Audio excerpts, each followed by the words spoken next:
our center director, Miguel Chen, to talk to us about the Brahmaviharas, which we just chanted just a moment ago. So, Miguel.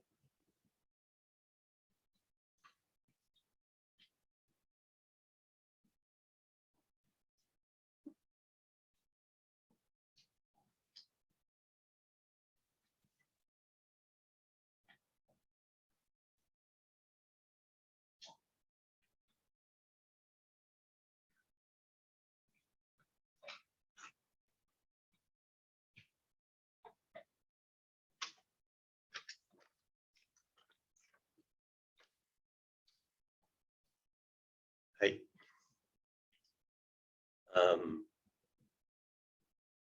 We'll get this out of the way right now. I have a mustache this week.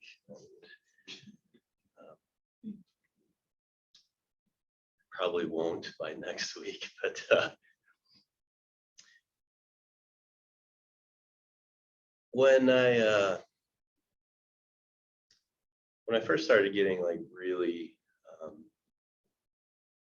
I think deeply interested in Buddhism, and particularly Mahayana Buddhism, I would hear 4 words, well, I guess 4 phrases, some of them more than 1 word, but over and over and over again, I would always hear loving kindness,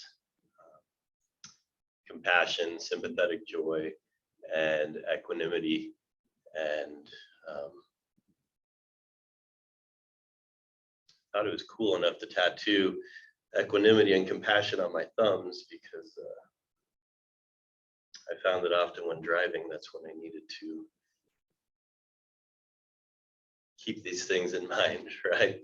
But if I'm completely honest, I didn't really know what some of these words meant, particularly equanimity. It's kind of a foreign concept to me. Joy, I kind of understood joy, I guess, but sympathetic joy was the way it was always explained to me, and I didn't quite grasp that. But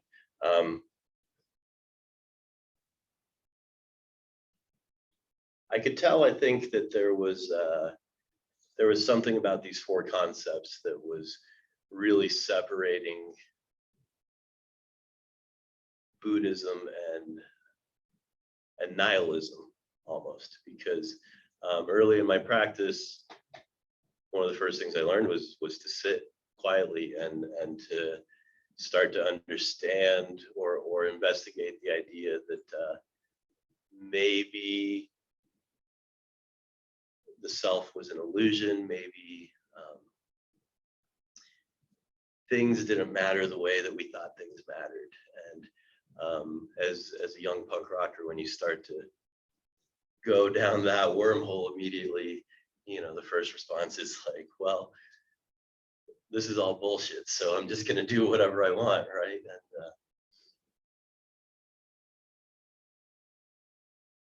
And it's deeper than that, right? I think that I came to these practices from a place of great suffering, and I think that I knew that there was more to it than just non-attachment and letting go, that there was an element of trying not to harm others or harm myself. And the Brahmaviharas really sort of lit the way for me along that path. And I always think about, first for me there was punk rock, and then there was Buddhism, and Buddhism was my second punk, and then there was yoga and yogic philosophy. And so these 3 sort of paths have always sort of intermingled or played with each other. And the Brahmaviharas was one of the first things that I really strongly recognized in both Raja Yoga, the Patanjali yoga system, and Mahayana Buddhism. I was like, this is the exact same thing, and it's being said in both of these paths. Why? And so I started to think about, what's the root or what's the purpose of either of these paths? Why do we practice or study yoga? Why do we meditate or study Buddhism? On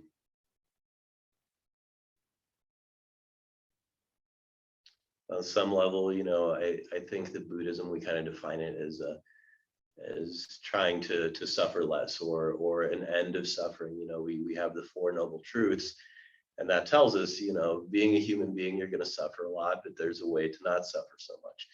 And in the yogic system, we're told yoga chitta vritti nirodha, which means yoga calms the fluctuations of the mind. And you get a few more sutras in and you're like, okay, so with a calm mind, inevitably you suffer less. And so both of these paths on some level are about a calming of the mind or a clearing of the mind. And so, what is loving kindness or compassion or sympathetic joy or equanimity have to do with a calm mind? It became, I think, kind of clear to me that there's a great amount of work to be done in this space in between our ears without having a bunch of extra problems to pile on to whatever's already happening in here. And so the Brahmaviharas, I kind of looked at as a way to cause less problems for me to have to sort out in my mind at a later point. And as I went down both of these paths and really got connected to this idea of inner being, of interconnectedness, I realized that, harming other people very clearly is harming myself. And these four sort of not simple, but seemingly simple words helped me to minimize some amount of the damage that I've been doing. And I could see very clearly that in large part, the reason I was suffering so deeply was because I'd hurt a lot of people and I'd hurt myself on my path. And, there were things that happened in my life that, that weren't my fault and that I suffered for anyway, deaths of loved ones. But there was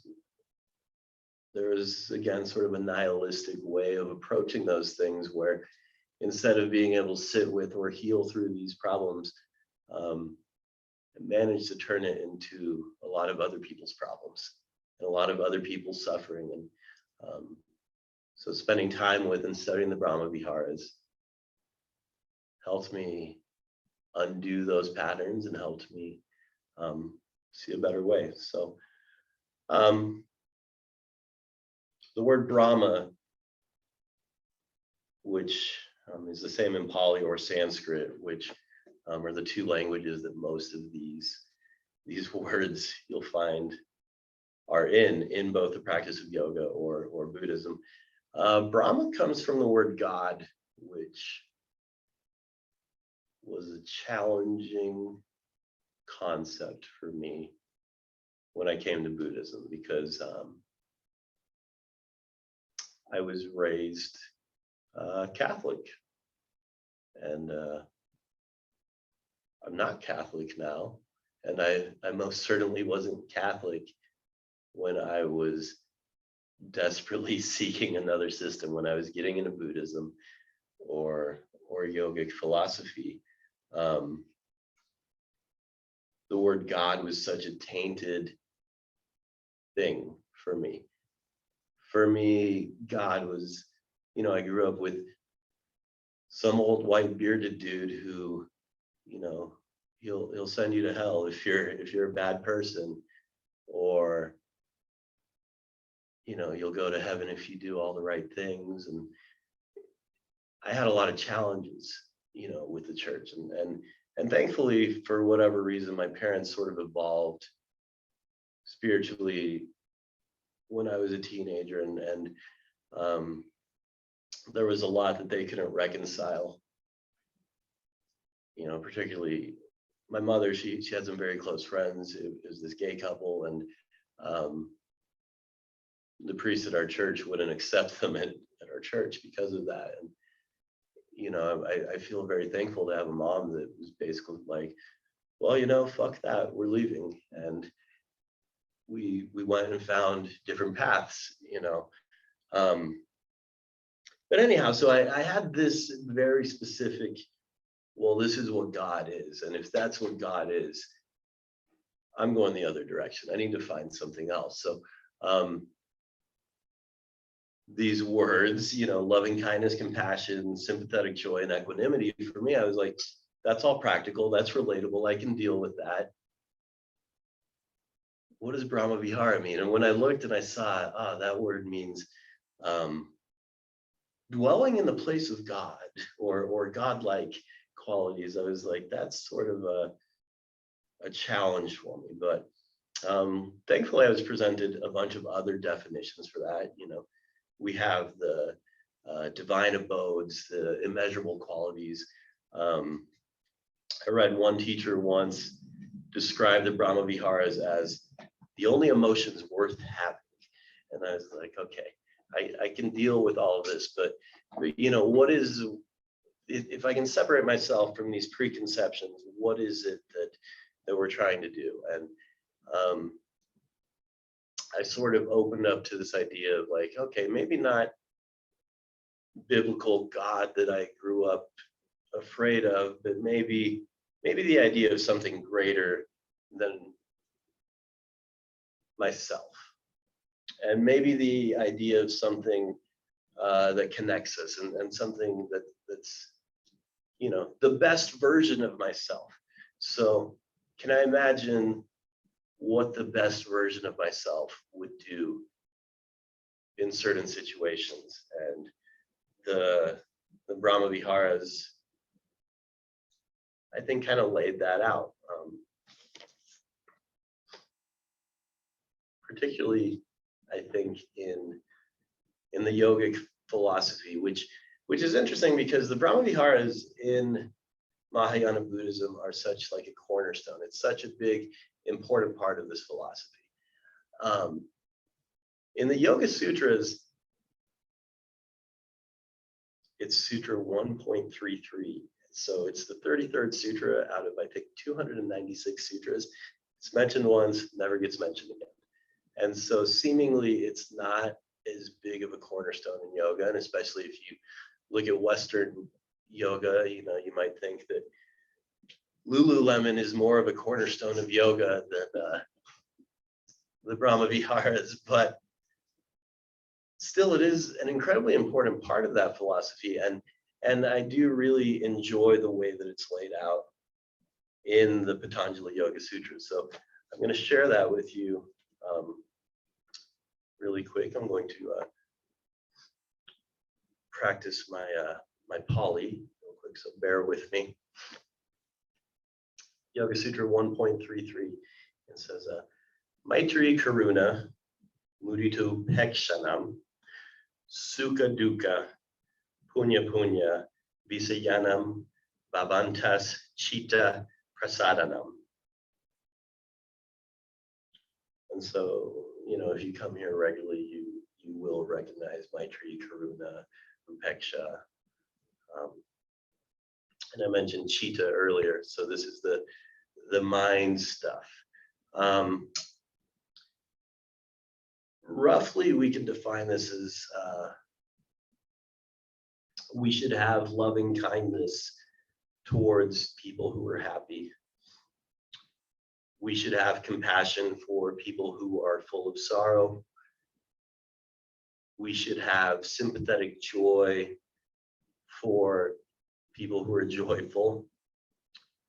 And we should have equanimity or be undisturbed by those who would cause harm.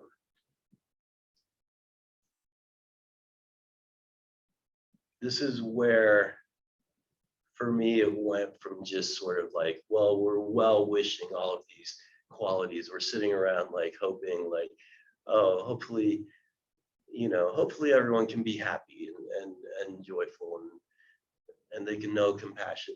And it turned it more into, this is what you're supposed to do when you're presented with this. So in the case of loving kindness or maitri, or in Sanskrit it's metta, it's an appropriate reaction to have when someone else is happy. And it's important because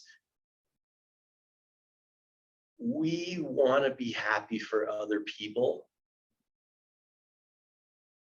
but we want to be happy in a way that doesn't take away from their happiness, or it doesn't somehow turn it into something about us. So you can think of the example when it's something good has happened to someone. Let's just say they're taking a trip somewhere. I don't know, Japan. And it's like, oh, that's so cool, you got to go to Japan. Very often our first reaction is, one time I also went to Japan, and in a weird way, we sort of steal their moment by wanting to share our moment about it. And I think that maitri sort of teaches us that that's not necessarily the most appropriate thing to do. The appropriate thing to do is to show them kindness in a loving way that doesn't steal their moment, that doesn't take from them in any way. We want to always be adding to that.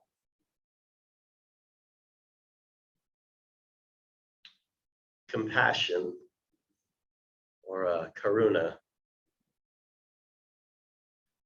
I like to think of this in terms of an addiction to drama, maybe, that we, I guess, I don't know, probably we have, where when something bad happens to other people or around us, we kind of go one of two ways. One, we go the like, well, I don't care. I don't know that person, so I don't care.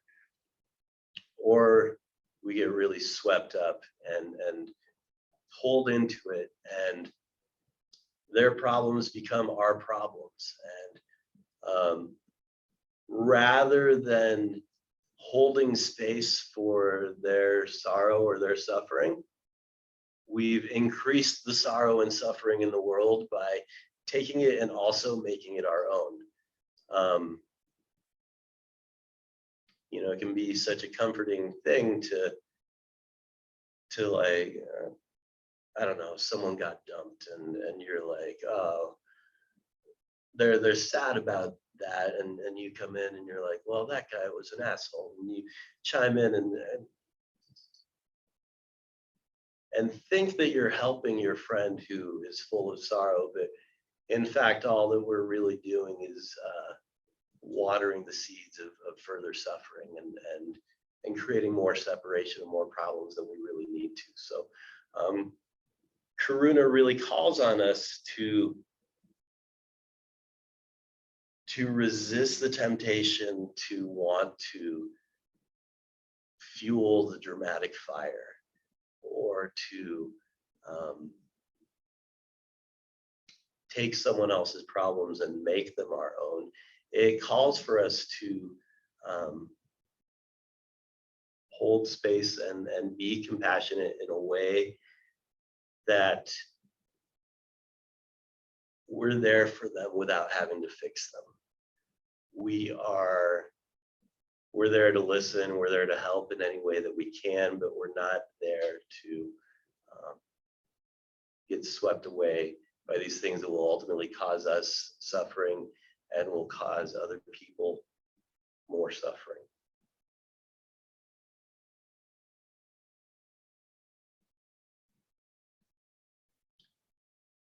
I think about mudita or sympathetic joy.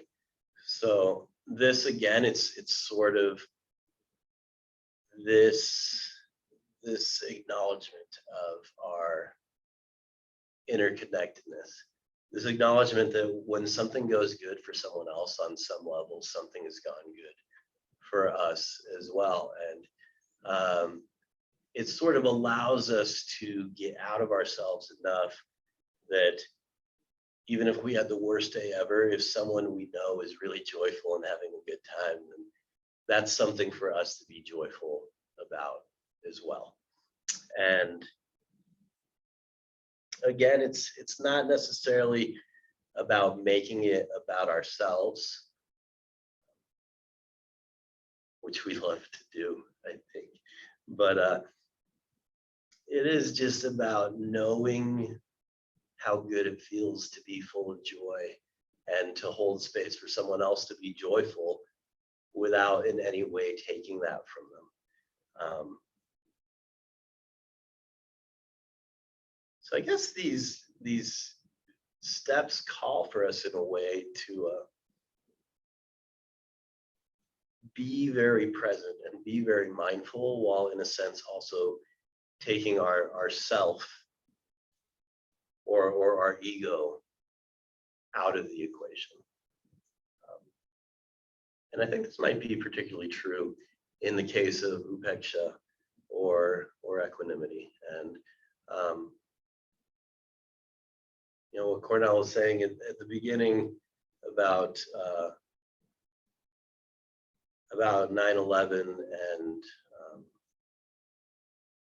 you know, it's sort of this opportunity for us to practice being there for each other in a different way than perhaps we had ever known. And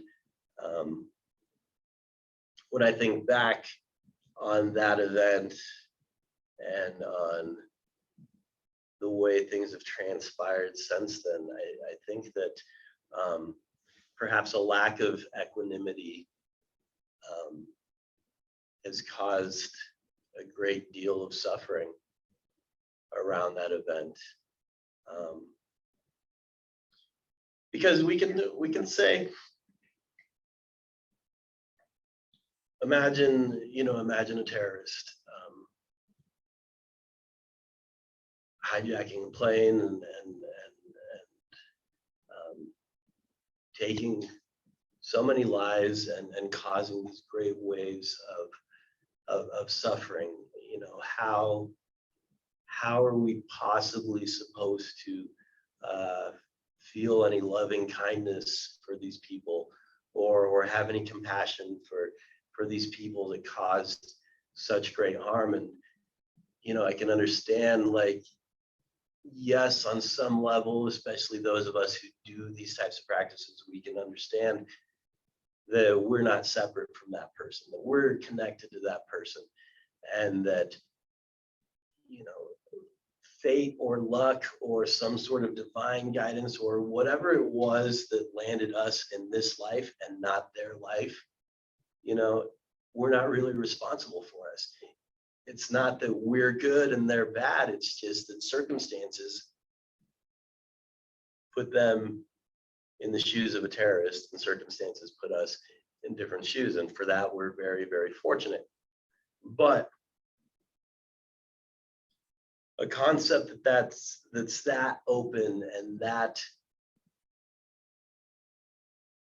kind or compassionate or understanding is it's tough. And while we might touch that concept here and there, it's a tall order to just say we should have loving kindness for everyone, or we should have compassion for everyone, because sometimes we don't want to. Sometimes we see someone do something so hateful and so awful that the idea of having compassion or love for them is too painful and it's too far-fetched. And so I think that equanimity is a good, I don't want to say second prize, but it's a good placeholder for those moments when we can't have absolute compassion, for those moments when we're still human enough that we hate some things. We're still human enough that we get angry or upset or feel separate.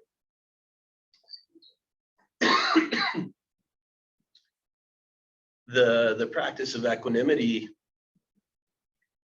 it doesn't necessarily ask us to shun that part of ourselves and to put hatred and anger away. It just asks us to try to not get completely swept away by it. So if something happens that we are incredibly angry about or incredibly sorrowful about, the practice of equanimity is for us to sit with it and to try to find space to coexist with whatever is coming up. So it is in and of itself a pretty tall order. And bringing it back to what I was talking about with 9/11, you can see the ways that event brought a lot of people together. The ways that suffering brought a lot of people together. But then you can also see this sort of human dark side where for a lot of people it made it us versus them. It made it good guys versus bad guys, and patriots versus terrorists. And while there's good things about that, some good, like we're going to come together and we're going to heal through these incredible tragedies together, there is also, as we know and understand in our practice, this great suffering that comes from this separation. And that becomes because for a lot of us, it's just too painful to even think about forgiving these acts or these people. And so through equanimity, we're not even asked to do that. We're just asked not to add further to the suffering. We're just asked to do this work inside of ourselves rather than lashing outwards, rather than drawing more lines in the sand and ultimately on some very deep level making things worse. So we were talking not so long ago, again, it might have been Cornell. You're my buddy today, Cornell. I mean, you're always my buddy, but today you're my buddy on my mind. We're talking about like less drama, more dharma, I think, right? Less drama, more dharma. And I really think that that's what the Brahmaviharas teach us to do. They teach us to handle whatever drama we've got going on in between our ears in our own lives, and they also teach us to lessen the outwards drama that we're causing in this world, because at the end of the day, you know, like it or not, we're only here X amount of years, and even nihilistically, if you just want to enjoy your time here and that's your only goal, the less drama that's in your life, the more you're going to enjoy it. If you want to go deeper and you find some spiritual meaning in trying to do the most good, it kind of starts with doing the least harm.